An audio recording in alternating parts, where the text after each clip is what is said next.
دوست دارم سنگ او را، کوه او را، خاک او را.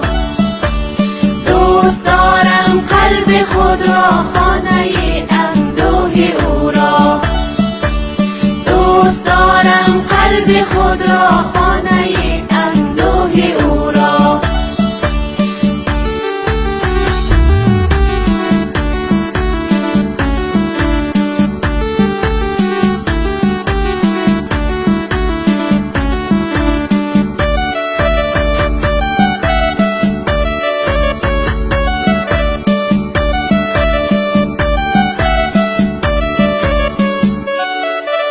دوست دارم این وطن را، دوست دارم این وطن را. ابرهای نز و هیبتناک او را، رودهای یاغی و بیباک او را.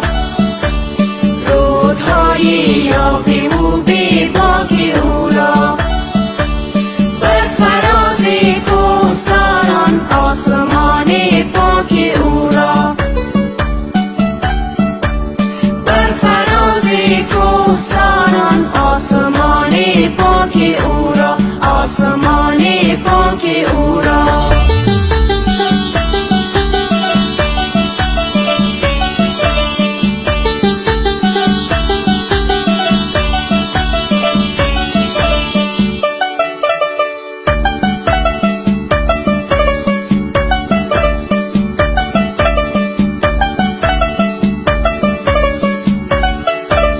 دوست دارم این وطن را، لانه ویران او را.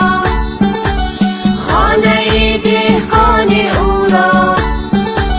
در بر آزاد کوهستان، صدای هی هی چوپان او را.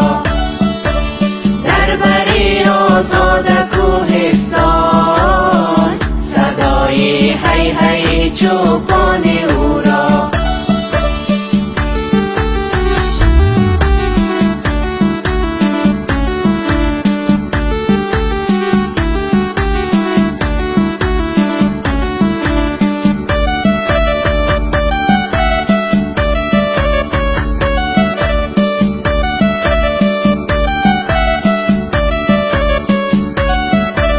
دوست دارم این وطن را، لحظه های ننگ او را.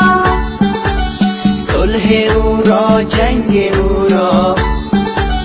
سرگذشت زنده جاوید و با فرهنگ او را. سرگذشت زنده جاوید و با فرهنگ او را. سرگذشت زنده جاوید و با فرهنگ او را.